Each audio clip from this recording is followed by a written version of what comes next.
لہٰذا بہت ہی مختصر وقت میں اپنی بات رکھنے جا رہا ہوں. بسم اللہ الرحمن الرحیم. السلام علیکم ورحمۃ اللہ وبرکاتہ. هل يستوي الذين يعلمون والذين لا يعلمون. نبی کریم صلی اللہ علیہ وسلم سے حکم ہوا کہ لوگوں سے کہیں کہ پڑھے لکھے لوگ اور گوار ان پڑھ جاہل ایک نہیں ہو سکتا، برابر نہیں ہو سکتا. یہ حکم ہوا.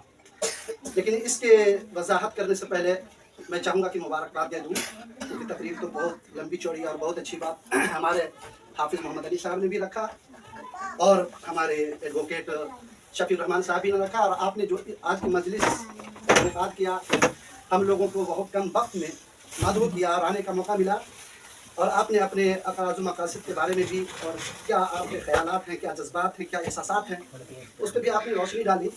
تو مجھے خوشی ہوئی کہ میں مبارکباد کیوں نہ دے دوں کہ آج ہمارے گاؤں کے اندر اگر چھوٹا چھوٹا مکتب کی شکل میں جگہ جگہ پہ تعلیمی نظام کا انتظام اگر کیا جا رہا ہے تو یہ بہت خوشی کی بات ہے، کیونکہ ہمارے برادری کی بہت بڑی آبادی ہے.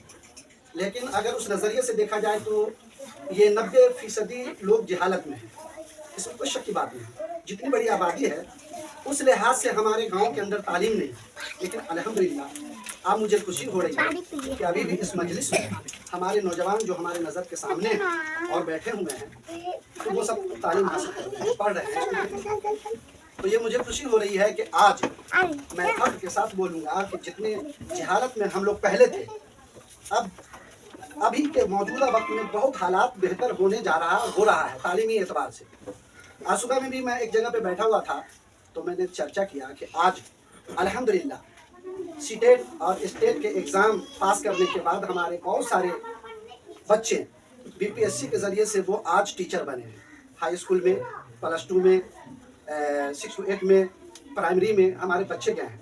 اور پھر اسی کے جب ہم نے دوسرے طرف نظر کیا غیر مسلموں کی جانب، تو پورے گاؤں کے اندر 2 لڑکے کے بارے میں جانکاری مجھے ملی کہ وہ ٹیچر میں گئے. تو الحمدللہ یہ خوشی کی بات ہے کہ آج ہم سے زیادہ آبادی والے لوگ، ان کا نظریہ، ان کا سوچ، ان کا فکر یہ رہتی ہے کہ مسلمانوں کا دبانے کا کام کریں. لیکن آج تعلیم حاصل کرنے کے بعد ہمارے بچے تعلیم کے ذریعے آگے میدان میں جا رہے ہیں. میڈیکل کی بات میں نے جب کیا تو پورے ہندو میں 2 اور 2 4 بچے ہیں میڈیکل میں MBBS کی تعلیم حاصل کر رہے ہیں، اور ہمارے گاؤں میں الحمدللہ 12 بچے ہیں. یہ فخر کی بات ہے.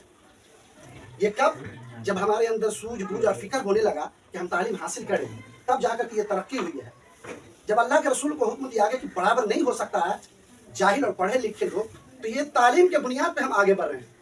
1000 کوششیں کر لیں، ہمیں دبانے کے لیے 2-3 چیزوں پہ توجہ دینے کی ضرورت ہے. میں ہمارے درمیان میں علماء حضرات بھی ہیں، اور خوشی کی بات ہے کہ 2 مہینہ قبل ہمارے حافظ محمد علی صاحب بھی +2 میں گئے ہیں اردو کے ٹیچر سے. اور اسی طریقے سے اس بار ہمارے گاؤں میں 4-5 بچے پھر سے BPSC کے ذریعے سے ٹیچر بنے ہیں.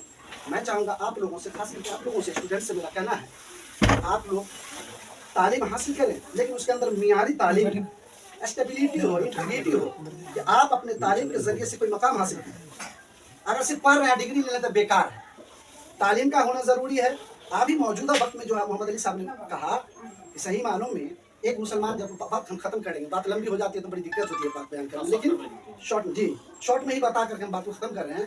تو وہی یہودی جو 1.5 کروڑ کی آبادی ہے، پورے 8 ارب میں صرف 1.5 کروڑ ہی کی آبادی ہے یہودیوں کی.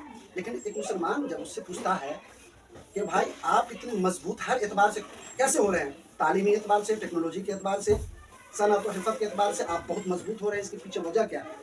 کہا یار وجہ کیا ہے، تمہاری چیز کو تو میں لے لیا کہ اللہ نے حکم دیا تمہارے نبی کو اقرا پڑھنے کے لیے، تو تم تو پڑھتے نہیں ہو اور ہم پڑھتے ہیں، اور ہم لڑتے نہیں ہیں، تم لڑتے ہو. یہی وجہ ہے کہ آج میں آگے ہوں اور تم پیچھے ہو. لہذا جو تمہارے رسول پہ اللہ نے حکم دیا اس کو اپنی زندگی میں اپنا لو، تمہاری کامیابی کوئی نہیں روک سکتا. لہذا مختصر میں آپ مولانا سالم صاحب، آپ جس کام کو لے کر کے چل رہے ہیں، آپ کے جتنے بھی معاون حضرات ہیں، میں ان کو بھی مبارکباد دے رہا ہوں کہ آپ کی معاونت کر رہے ہیں اور آپ کو آگے بڑھانے میں وہ پیش ہیں. آپ نے ہمیں 1 گھنٹہ قبل بولا، ہم بھائی صحیح سماچار وغیرہ سن رہے تھے، لیکن آپ نے بلایا. مجھے خوشی کے لیے اس میں شامل ہونا چاہیے، اور آپ کی حوصلہ افزائی کے لیے مجھے اس مجلس میں آنا چاہیے. آنے کے بعد مجھے تمام لوگوں سے ملاقات بھی ہوئی اور کچھ کہنے کا موقع ملا. بس مختصر میں یہی کہ جن لوگوں کا جو کام ہے اس کام کو ایمانداری، دیانتداری سے اگر کیا جائے تو انشاءاللہ کامیابی ہمارے قدموں کے نیچے ہوگی. السلام.